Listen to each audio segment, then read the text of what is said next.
Corruption, financial problems, not exactly the things that you want to talk about when you're trying to relax at the ballpark. But those are some of the things that have plagued Ramapo and the Rockland Boulders. Fios 1's Ray Ramundi, he worked with the Journal News on a special report on the situation with the team and its troubled ballpark. It was promised to be a grand slam, a new baseball facility aimed at booming the local economy here in Ramapo. But new revelations on Palisades Credit Union Park, once again shining the light on the ongoing financial saga of the ballpark. Ramapo has taken on millions of dollars in debt to finance this stadium, so they want their money back. Journal News investigative reporter Tom Zambito digging deep into the Rockland Boulders' plan to change leagues in order to draw more spectators to the stadium. The town of Ramapo underwater in financial debt as they continue to pay off loans for the cost of the ballpark. It's a real hit to their bottom line. If this stadium doesn't do well, whether it's the Boulders or other tenants here, they don't do well. They don't make back their money. The Palisades Credit Union Park baseball facility cost an estimated $58 million to build, with average attendance for Boulder games at 2,800 per game for the 6,000-seat stadium. The Boulders are hoping a league change will fill the seats. Currently, the Rockland Boulders are part of the Canadian American or Can-Am League, but the Boulders are looking to leave Can-Am and join Independent Baseball's Atlantic League, a more popular and successful association. It would allow them to schedule more home dates. More home dates means more income for the team. It would also bring in more big-name players. As awesome as this ballpark is in both structure and experience, controversy has surrounded the Palisades Credit Union Park since groundbreaking began some 8 years ago. And it was all centered around former town supervisor Christopher St. Lawrence, who was convicted of fraud for cooking the books in order to build this $58 million structure. It's a money pit that's self-excavating. It's just getting worse and worse every year. Mike Castelluccio is with Preserve Ramapo, a watchdog group following the development on the stadium and its financial pain on the town of Ramapo every year. So just how much? A loss that adds up each year to over $1 million. That's operational cost. Plus, on top of that, we're paying for the debt service, which is that bond, which was the cost of building the stadium that has never been paid back. He comes on strong.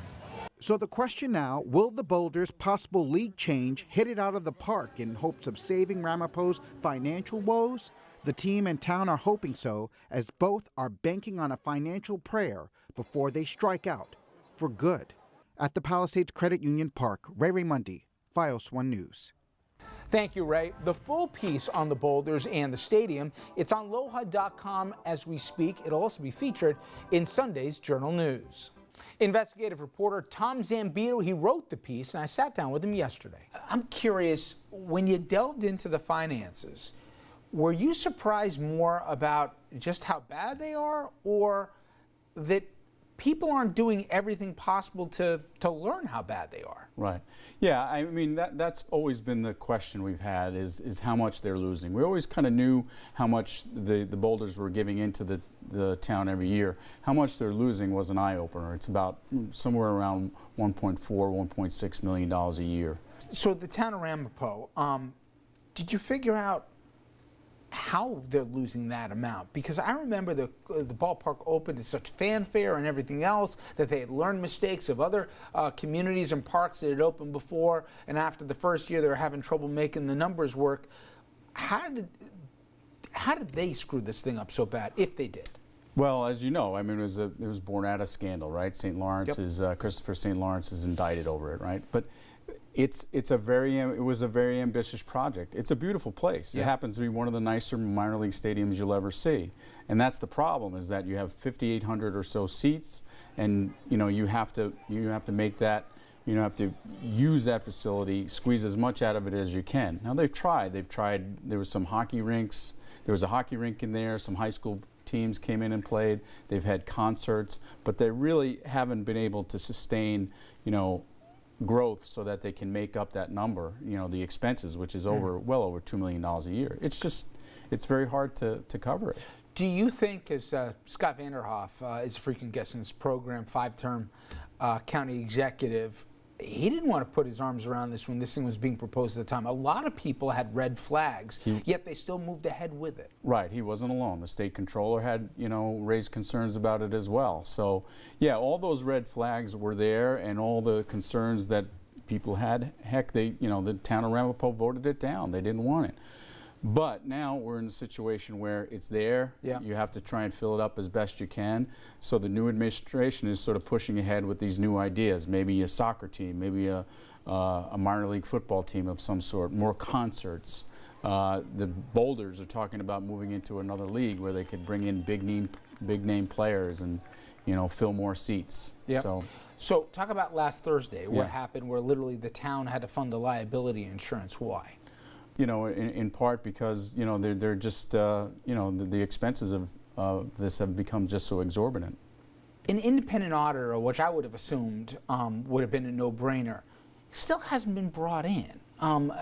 That's why the first question I asked about not just how bad the finances are, but the seemingly lack of curiosity to get to the real number that they have to make. It's like, I don't know, either willful blindness or they don't want to know, Right.